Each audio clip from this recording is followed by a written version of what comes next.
First off, I want to thank everybody for coming tonight. I know there's always lots to do and lots of Zoom activities, so I just wanted to thank you for tuning into this one. I'll also thank the Airdrie Public Library for having me and the Writers Union of Canada for making this possible. So before I read a little bit from Mad Cow, I'll just tell you a little bit about the book, and then I figured I'd read a bit, and then we can have some question and answer, and I can tell you a little more about the book. So this is Mad Cow. It came out in April 2020. So right smack dab in kind of the lockdown situation. But despite coming out in the lockdown, it still managed to do fairly well in Edmonton. I Because people were locked down, I was like, my book is coming out, and so people decided to buy it, and so it became a bestseller in Edmonton for 1 week. It was on the bestseller charts, which was pretty cool. So Mad Cow is my first novel, and it tells the story of the Clausen family. The Clausen family live in rural Alberta in a town that is never quite located or named. And that was on purpose because I wanted to have people be able to relate to the town. And I didn't want people to read the book and go, this is my town, you got it wrong, or feel insulted. I just wanted the general feel of small town Alberta. So the town is never named. It's a town I made up, but it does draw from some other experiences and towns that I've been to. I've been in Alberta for 13 years now and did have a little stint where I was a reporter in Wainwright. So that was a previous stint of about a year. So I've spent probably 14 years here now. When writing the book, my idea for the book came because Liz mentioned I am an agricultural reporter. And so I was just I got really interested in listening to farmers talk about bovine, spongiform, encephalopathy, also known as BSE, or more colloquially as mad cow. It's not how ranchers like people to know it, but that's what it was. And I just started, it would be the kind of thing where I'd go into a room for work and someone would write like May 20th, 2003 on a blackboard. And then they'd talk about how the industry changed and how much the industry was different before BSE had come along and what it had done to the Alberta farm family. And so like one day I was just driving back from work, like over, a back road or something. And I was like, I have to write a novel about farm families in BSE. And I was like, okay, I guess that's what I have to do now. So that was a long-term project. There was a lot of research that went into this, a lot of talking to people, a lot of being at meetings for work and overhearing what people said and reading back issues of the Western Producer and trying to find out what had happened. But really, in this book, you don't really need to be an expert about BSE to read this book or to get things out of it, because what it's really about is about the struggles of a farm family during BSE. I didn't want to talk about the politics. I didn't want to talk about like all the economic stuff well, there are economics, but I wanted to isolate it and look at what had happened on one farm and to one town and to one family. Part of the idea for this was also because I spoke to a woman and I told her I was interested in writing this book. And she said, oh, Alexis, I can tell you what this did to my family and I can tell you what it did to my kids. And so then it just became a really important story for me to tell and to live with so long. And then one of the things that was also rather interesting while this book came out was that we had another livestock crisis where the Cargill plant shut down. And people were worried that there would be another crisis like BSE where there'd be a backlog of cattle and we wouldn't be able to ship them. And this would cause farm families to collapse. So that was kind of weird that I was just started promoting this book and then was doing these really intense interviews about with farm families worried about this happened and worrying about that this was happening. And in some ways it was very meta for me. I was like, I can't believe I'm releasing a book about a livestock crisis during a livestock crisis. But fortunately, that crisis has settled and didn't end up being as bad as people thought.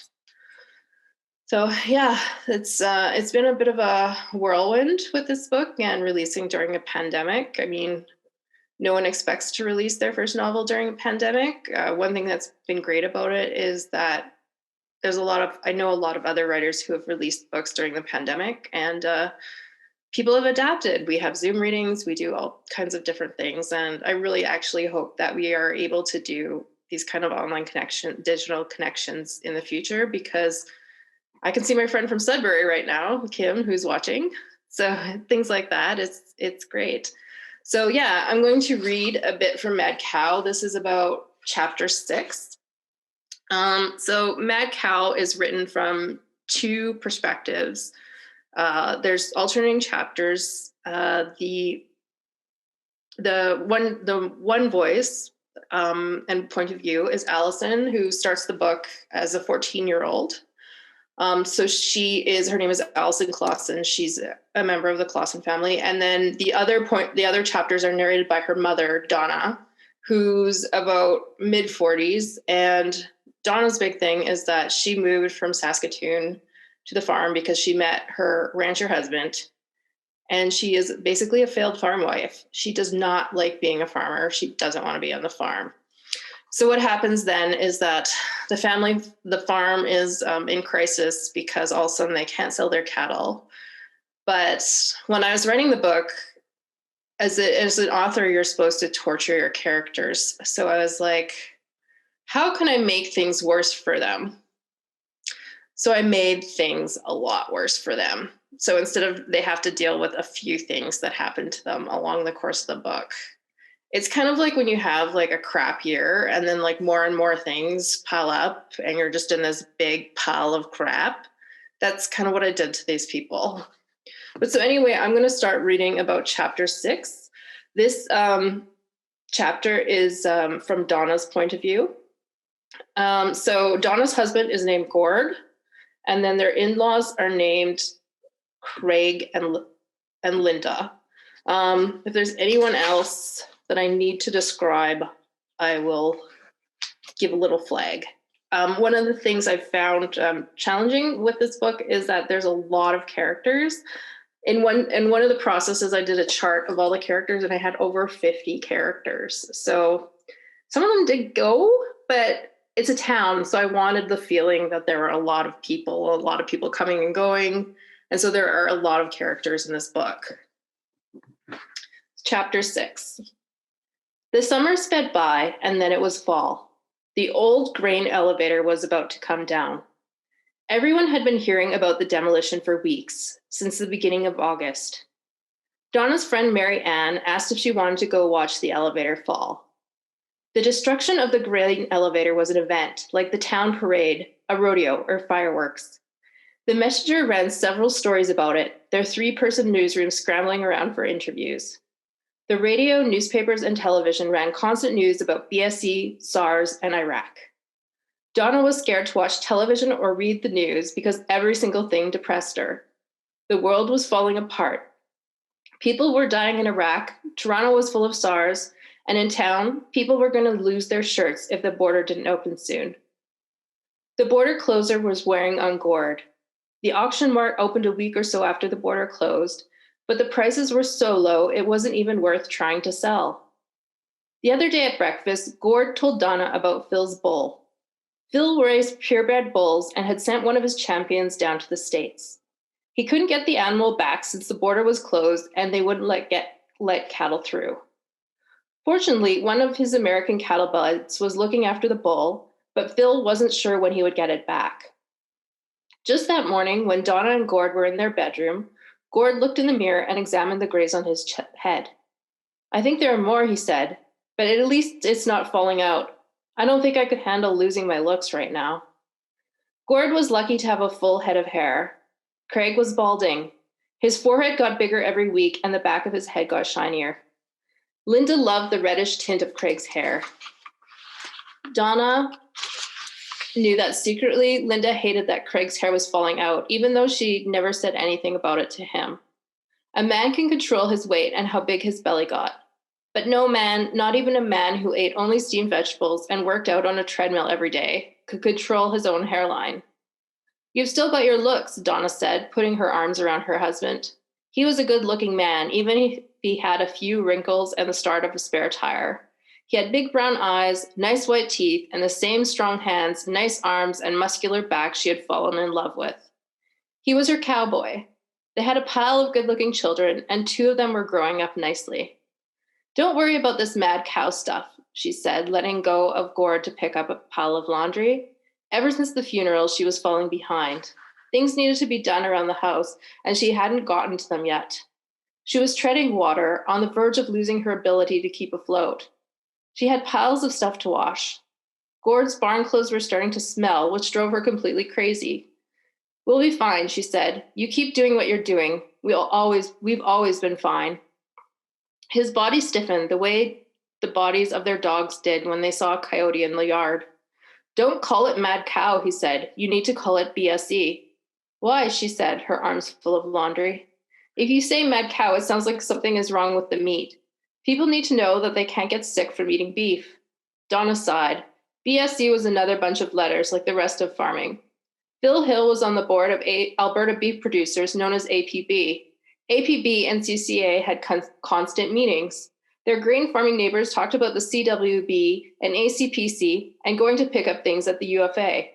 These people just loved the alphabet. They'd use any excuse to stick 3 or 4 letters together. I have to put this in the wash, Donna said as she left the room. She got off work early because of the grain elevator. Anita, the owner of Memorable Moments, thought about keeping the store open so she could make money off the people coming downtown to watch the grain elevator fall at the end of the street. I feel sick thinking about it, Anita said, but hey, the store could use the business. We have to keep up our sales so that we're top of mind when Walmart comes. Anita Babchuk had lived in town all her life and was now in her 50s. Sometimes Donna wondered how she could stand it, living her entire life in one place. Didn't Anita ever wonder what other places were like? She and her husband, Kelly, used to run the video store in town, but they sold it when Kelly got into inventing. He started out making those wooden silhouettes of cowboys and wagon wheels that people put in the front of their homes. His cutouts were extremely popular, so Kelly started traveling to farm trade shows and rodeos. He had also invented some kind of watering system for cattle to drink out of when it got cold. The Babchucks were in the money now. Donna didn't know how someone could be as happy as Anita. No one in town ever said anything bad about her. She was the best with customers and could always help anyone find the right card for any occasion. The card she sent the Clausens after the accident still sat on the mantle in Donna and Gord's house, even though many of the other cards had been thrown out. Anita's card was beautiful, purple, pink, and orange, just like a prairie sunset. On the front of the card, a couple wearing cowboy hats stood on a ledge looking out into a valley. The inside of the card said, "Together we can get through the roughest of times. Wishing you and your family strength and courage during this difficult period." Anita eventually decided town pride was worth more than commerce, and she announced they would close the store early. "I can't bear to watch the elevator fall," Anita said as they locked up for the night. "I'm going to go home, sit on my porch, and have a glass of wine. When I wake up in the morning, the town will be different." Marianne knocked on the window of the store. Donna waved at her. "Go ahead," Anita said. "I'll finish up." Marianne was one of Donna's oldest friends in town. She was a few years older, but moved to town a few years after Donna did. Clay and Marianne's daughter, Naomi, had been in the same swim class at the town pool when they were little. Marianne grew up in Red Deer and met her ex-husband, John, at Red Deer College before he went to med school. She had worked as an elementary school teacher, but didn't like it, so she turned to writing. She was now a successful romance author and was known for a series of steamy cowboy romances that took place in Texas. She spent most of her days in the purple writing studio at the back of her house, staring at a computer screen, her Boston Terrier Henry snoring at her feet. Naomi was the same age as Clay and lived in Vancouver. "I didn't want to have sex with John for a long time because I thought he was cheating," Marianne confessed late one night. when she and Donna had had a few too many wine coolers on her back porch. We were staying together because of Naomi. But then one night he rented the Magnificent Seven, and I don't know, there was something about Yul Brynner in a cowboy hat that did it for me. Marianne's other daughter, Bryn, was born 9 months after the Magnificent Seven incident. John started sleeping with the receptionist at his clinic when Bryn was 5. John and Marianne split up and he moved to Ottawa.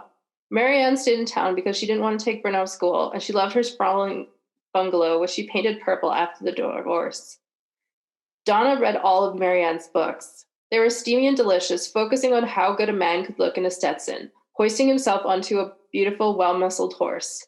It was enough to make any woman need a cold drink. Marianne wrote love stories between city girls and ranchers. One time, Donna asked Marianne why she didn't set any of her books in Alberta. Books set in Saskatchewan or Alberta don't sell, Marianne said, taking a sip of her wine.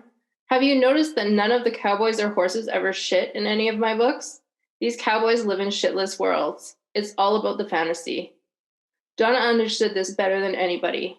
She had always had a thing for cowboys. She loved all the old westerns, just like everyone else in the Clausen family. Al had called them dusters. He didn't have to teach Donna about westerns when she moved to the farm. She'd known them all already, the good, the bad, and the ugly. Gorgeous red-haired Robert Redford and handsome Paul Newman and Butch Cassidy and the Sundance Kid. John Travolta's the urban cowboy. Before she moved to the farm, she'd been obsessed with Dallas and Dolly Parton and the fancy, shiny sequin dresses Dolly wore, especially when she was singing with Kenny. Islands in the Stream, how could they be wrong? It was still one of Donna's favorite songs. Donna went outside to meet Marianne. Do you need to eat anything, Marianne said. Did you have supper? I'm good, Donna said. She was a bit peckish, but she hadn't felt much like eating lately. Every time she sat down to eat, all she could think about was poor Abby. Abby, who still had a great figure in her 60s, had loved a good home-cooked meal. She always insisted on having everyone sit down to eat at the table. Her tablecloths were pressed and the knives on the table settings faced inward. When they had holiday dinners at Al's and Abby's, Abby used the good china. I think I'm going to stop there. So yeah, it was in the process of creating this book, I also went into exploring some themes that I was kind of interested in exploring. One of the themes was just the kind of the whole romanticization of the West and the cowboy. And, you know, we have this whole romance of the cowboy and the rancher and stuff, but what is that really like in compared to like the daily life of, the image versus the daily life. I was kind of really interested in playing with that. With my two main characters, I was also interested in playing with the idea of people being places where they didn't want to be. I was interested, like, as I grew up in Saskatoon and I wanted to leave Saskatoon and now think very fondly of Saskatoon. But I always wondered what it was like, because I'd met a lot of people who who were from small towns and then really didn't like it or felt that they shouldn't be there. So that was also something that I was interested in playing with in the book. I also knew when I started writing the book that I would have to write from that I couldn't write from the farmer's perspective, because I just didn't feel like I could get into the head of a middle-aged farmer. So I decided to concentrate on the women's perspectives. And I did that also as a conscious decision to just sort of feminize like a very masculine world and to have that commentary. And so to have a step removed from like the actual farmer themselves and have the observers. I also wanted to have a young characters so that I could just talk about like subtle changes that like a child would notice in a home. Or I guess she's not really a child, a teenager would notice in her family and then the family dynamics and stuff. So that was important to me too. Yeah, the two characters just came pretty easily. And I was worried that maybe they sounded the same, but then I was assured that they didn't sound the same. Anyway, if anyone's written a novel here, or I know some people are working on novels, it's a long process involving a lot of trial and error. I just need to take a drink. So if anyone has any questions or anything, I'd be happy to answer.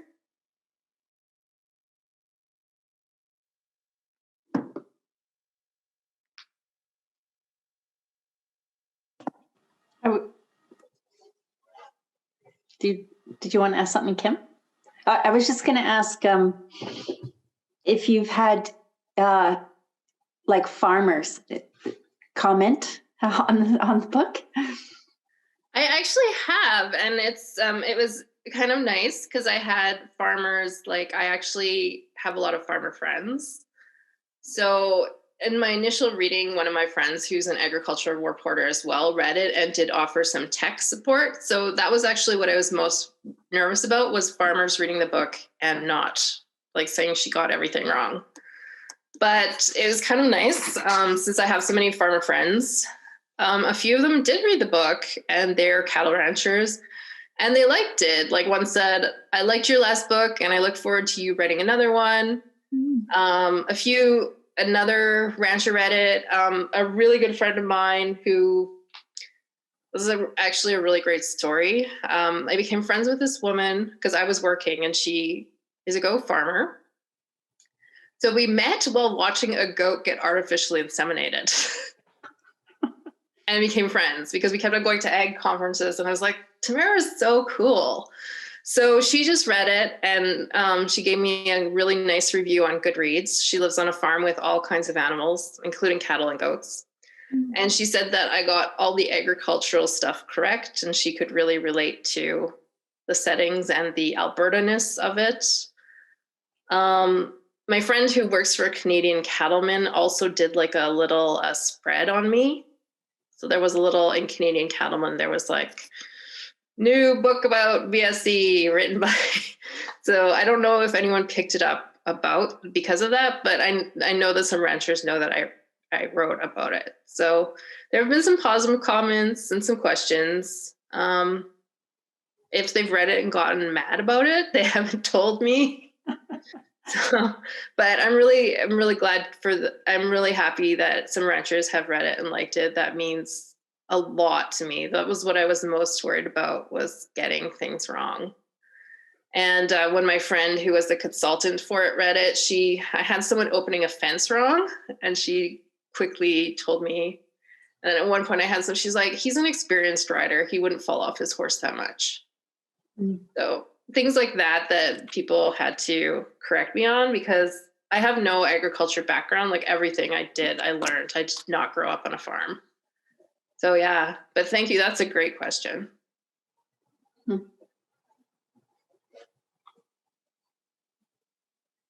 I was going to ask you how many drafts it took for you to work through it. I mean, and the length of time and all of that.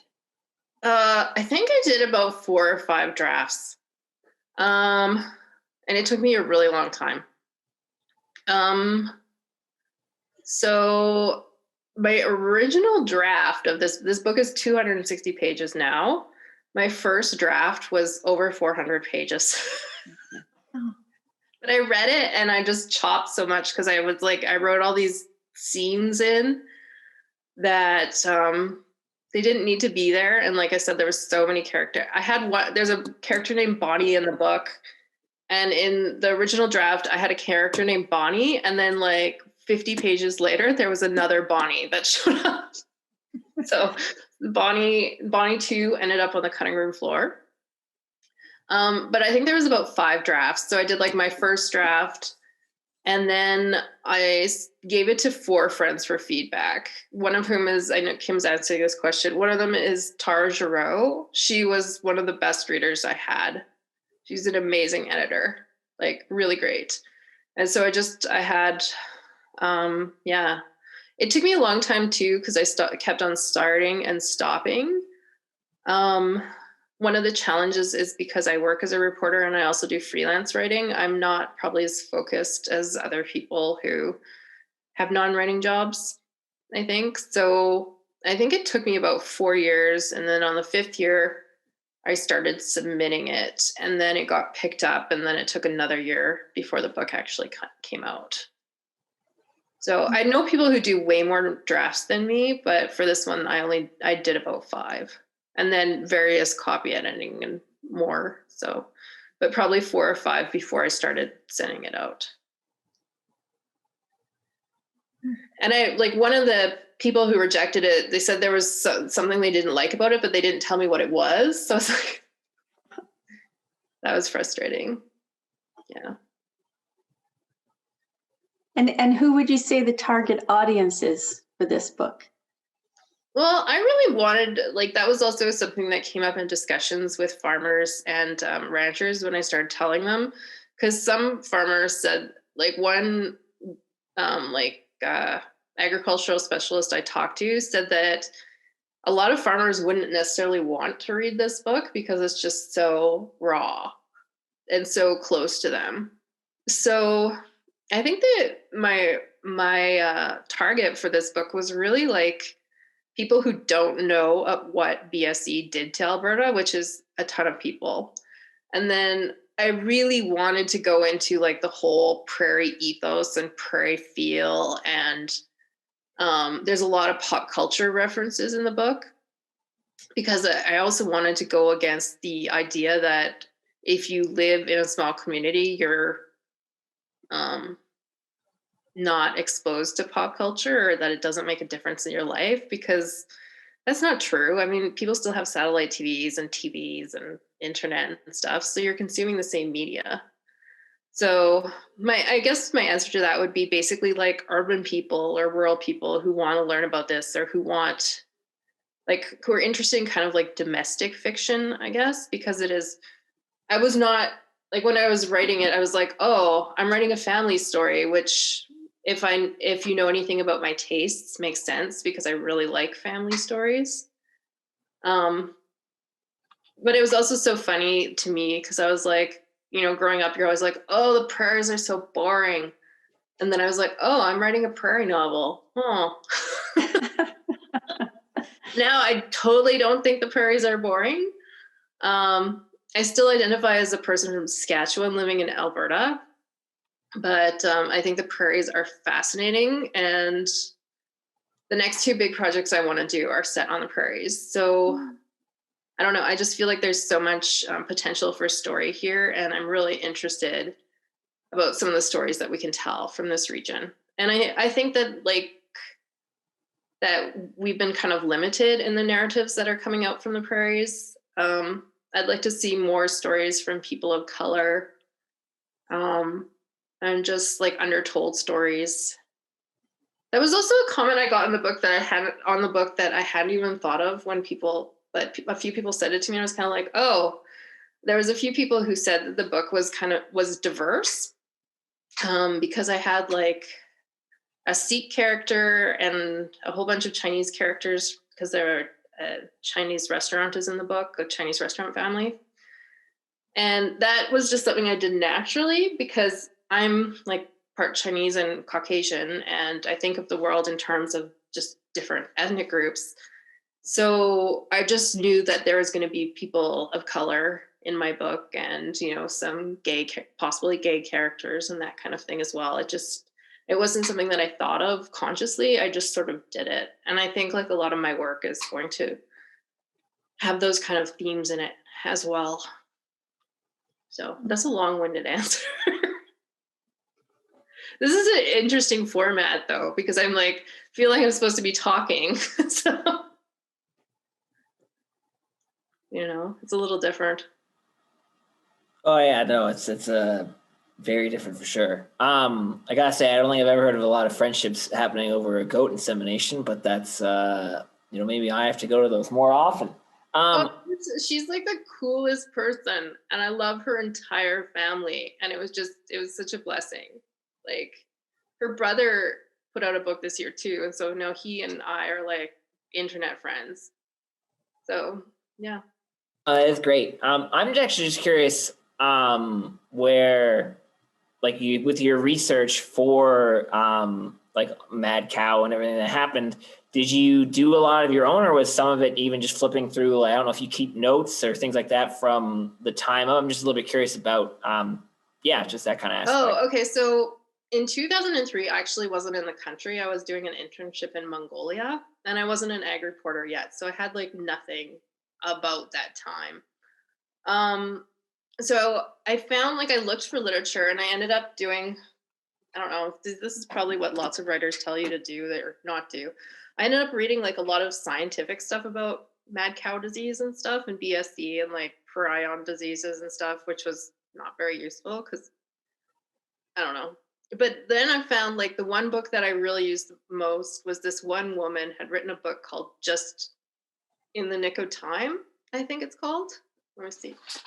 Because I used it extensively. She went and she interviewed all these ranchers.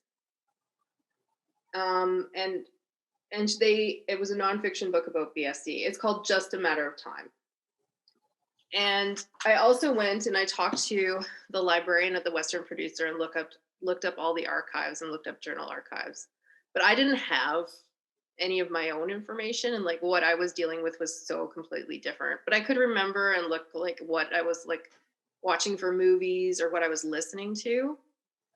And I did talk to some ranchers about it, and I'm still learning stuff about BSE that I didn't know. I have to say that like spending so much time learning about, like I have to learn about animal diseases and foreign animal diseases for work. So I've written a lot about African swine fever and porcine epidemic diarrhea and BSE. And I have to say it's actually kind of good learnings for a pandemic because you learn about like how disease is transmitted and biosecurity and stuff. And so when they started talking about some of the stuff at the beginning in pandemic, I was like, oh, well, this is sort of like all the stuff I've learned about foreign animal disease, how they shut the borders and what happens. And yeah, but no, I didn't have to, I had to go back and construct. And it's interesting because as a journalist, sometimes like at the beginning, I was like, well, I have to have everything extremely accurate and it has to be like by the book and it has to have happened. And then you realize that that's not the job of a fiction writer. The job of a fiction writer is to make things up. So you're making things up, but I kind of feel, I guess, because I have a journalistic background, that I will always probably research a lot and rely heavily on research. Just because I'm not entirely comfortable making so much things up, like too many things up. I think there's advantages and disadvantages to being a journalist author. So, yeah. It seems very timely with the mink farm Yeah. issue. Well, just even like someone else, I did another interview for this book and someone was like, do you find it weird that your book has SARS in it and we're in a pandemic? And I was like, no, I think it's weirder that there was, because this was when Cargill stuff was still like the livestock crisis was still brewing. I was like, it's weirder that there's a livestock crisis. But yeah, there's some aspects of the book that I think are very timely and some are kind of on the nose that I put in on purpose. Like, I mean, not that I could have predicted a pandemic, but just certain observations about prairie life. Yeah. Mm-hmm.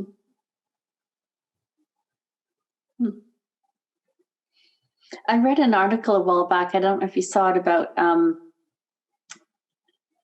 it's about the dangers of cattle that have been buried in rural areas in the UK, where the burials are not adequately signed. Did you see that article? No, but they had like so many, just like when I was researching for this book, I just read so many weird things and they had to, like, it got really bad there and stuff in terms of like just people getting BSE. I think it got really, there's some nasty stuff happening around there. So just hearing about something like that doesn't really surprise me, but I haven't read that article.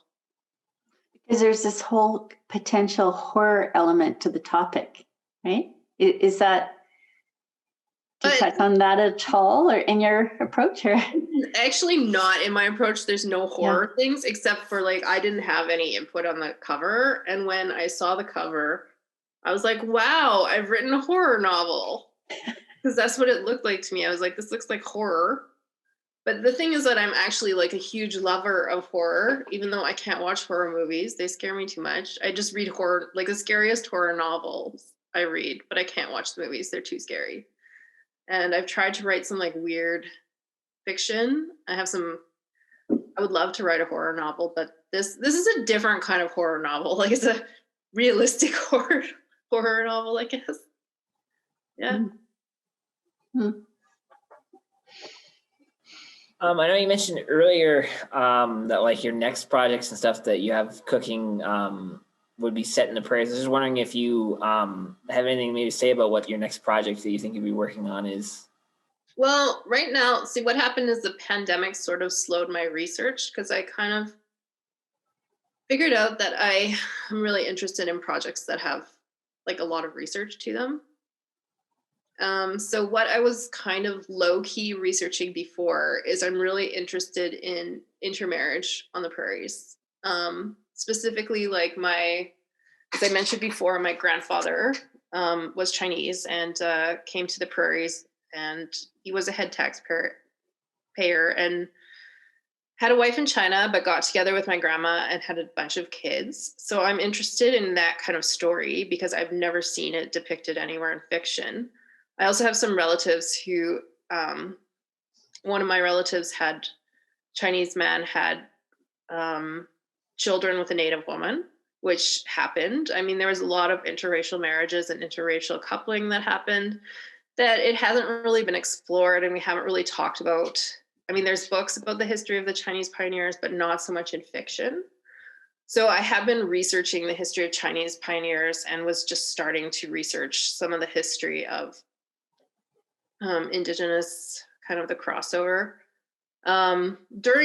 Interestingly, during the pandemic, my grandfather was a co-owner in a restaurant in Saskatoon, and during the pandemic, the restaurant got torn down. So this has been very kind of emotional for our family to have that bit of history erased, especially when there's a lot of anti-Asian sentiment that was going out at the beginning of the pandemic. It's been something that I think I will write about in a nonfiction form, but I've just been kind of percolating. The other project I'm interested in working on is about a belly dance troupe based in Edmonton. That one doesn't require as much research, so I kind of started working up on it. But unfortunately, I'm a full-time staff writer, but I also do freelance work, and I've just been picking up freelance projects. And so I don't know about other people, but I find that I'm very tired after working. So I'm not as productive as I would be if in regular time. So I've just been trying to like work away at things, but I guess I've got a few ideas on the go. I've been doing freelance agricultural work actually. So last week I spoke to one guy about his cows for an hour, which was nice for me. I like cows. Yeah, so I guess it's kind of all the answer to that, Eric, is all over the place. But as you can see, my heart's still in prairie stories. So I've just been really intrigued by the idea of writing about like Chinese pioneers on the prairies and the intermixing of people. So yeah. And also because people have like been, oh, you should write about that. Someone was like, this one woman I met, she was like, if it's in your family, Alexis, you should write about that. It's hard to get that information. I'll take that as a hint. But that's like really hard stuff to deal with during a pandemic when I can't go back and forth to Saskatchewan and stuff. So there's various people who I've heard are finding it harder to write, or finding like the project they were working on isn't quite panning out during a pandemic. I find it really challenging to continue working, like to do my creative work. So will you relaunch the novel after, do you think? No, I don't really think. Like, it might be nice to do a little event with some friends or something, but I kind of feel like no, I feel like it's going to be enough time, and various people will be launching their books. That's a good question though too. I feel like I did get a fair amount of events. I was very lucky actually that I did my launching in the spring, summer, because what happened was a whole bunch of books. So my book was printed and I had my author copies by March. So like I think when it was starting to shut down, I was getting my author copies. But because of the pandemic just shifted so many things around, I think this fall about 600 books came out. So there was a lot of really, like I have some friends who wrote some really good books and their books just didn't get the time or the attention. And I sort of feel that my book came at a time when there wasn't a lot happening. And so like it's a small book from a small publisher. But I do feel like people did support it and are supporting it. So yeah, but there are also like opportunities. I'll be doing a speaking event at the Writers Guild of Alberta conference.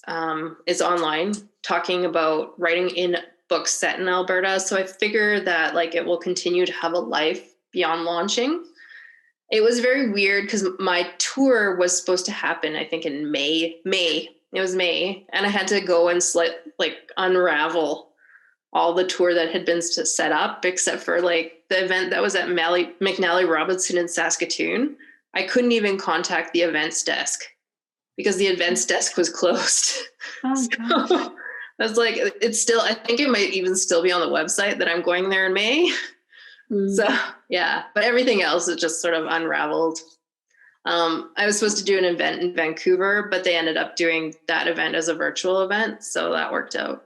And I still got, some financial compensation. I just didn't get to go visit my friends in Vancouver.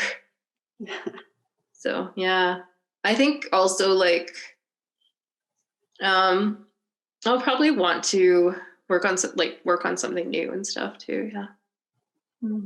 That's a good question. It's not something I'd even considered. I think I'm also in the point where I don't know, but I just feel like I'm not going to be going anywhere for a really long time. Except for maybe driving to Saskatoon. I don't know when it's safer to go there, see my parents.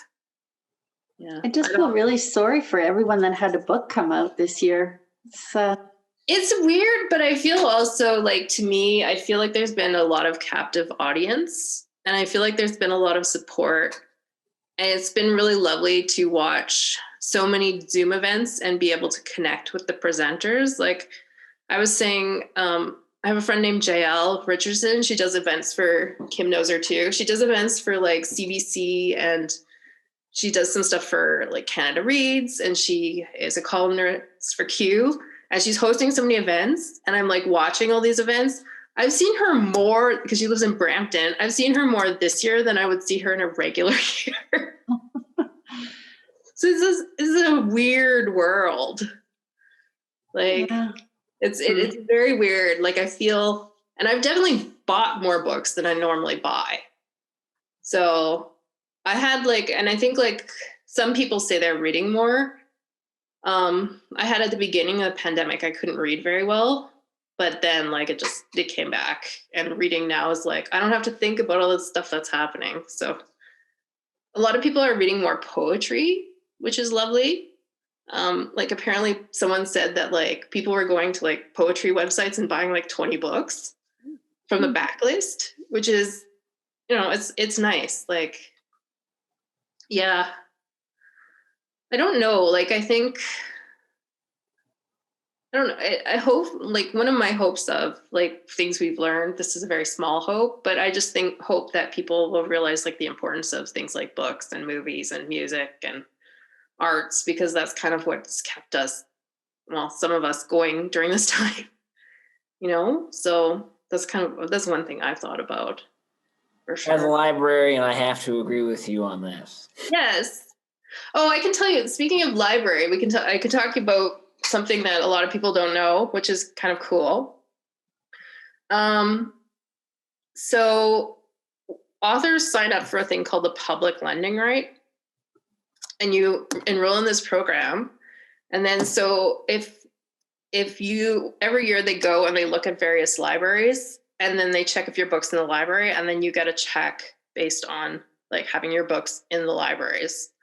So like one of the nice things you could do if you have a friend who's an author is like request their book for the library, especially if you live in another place. So that way when like the public lending rate comes around, your friend will get some money. Because people are always very curious, like they're like, well, is it beneficial to you if I take your book out from the library, or like is it bad if I'm reading a library book? And I'm like, no, because like I don't buy every single book I read. I read a lot of books. I take them out of the library. I like, and sometimes if I really like the book, I'll like send a tweet to the author. I'll make an Instagram post. I'll make a Goodreads post. I'll talk about it with friends. Like anything you can do just to like put the book in people's minds is really cool. Like, or just say like, hey, I read this cool book.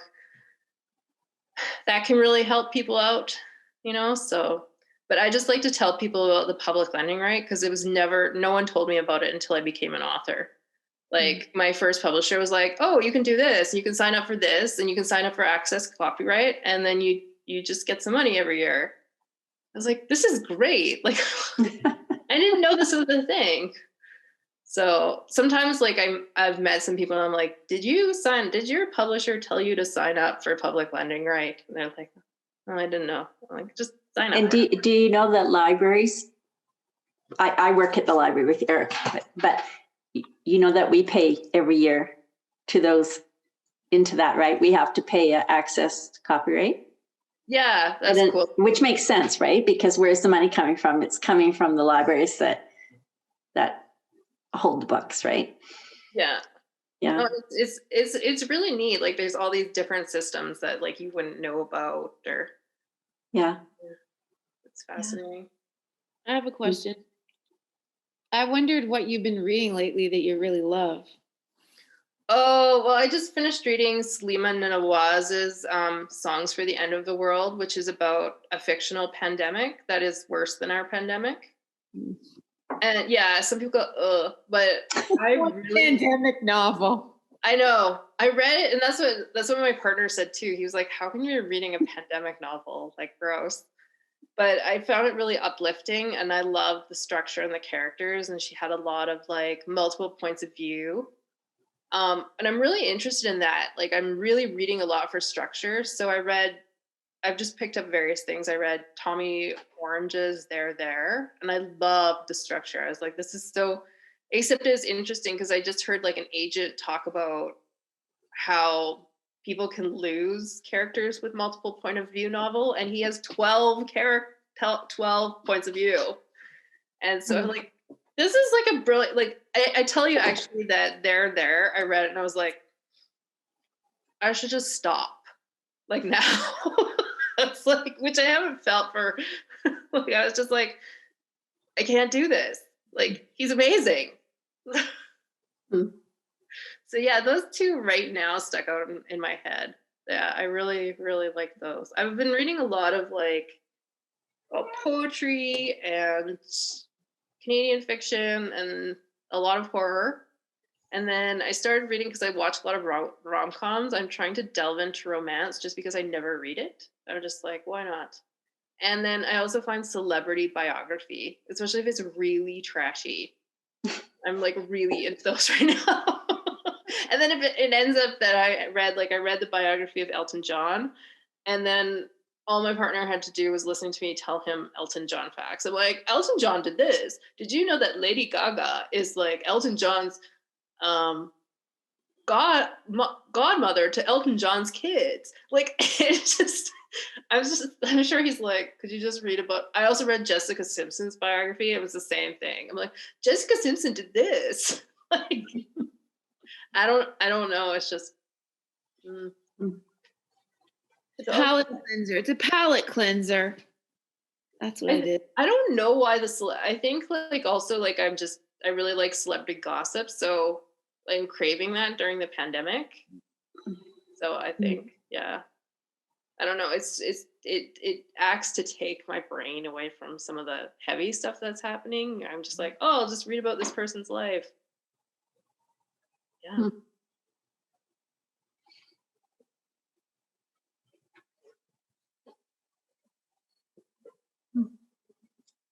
Are there any other questions?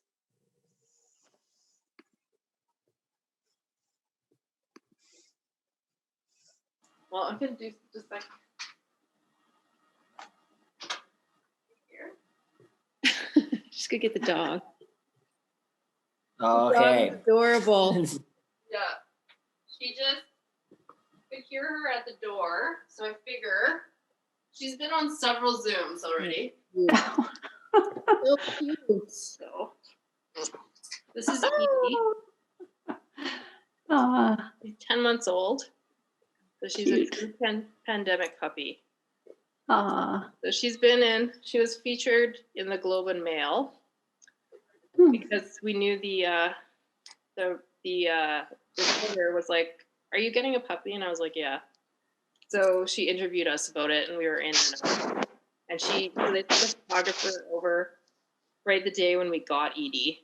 So she was like 8 weeks old and like just kind of like barely conscious.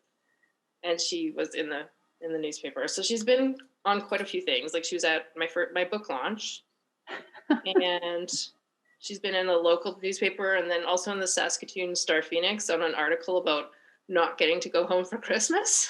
I sort of figure that her being in this is appropriate. She's kind of used to the limelight.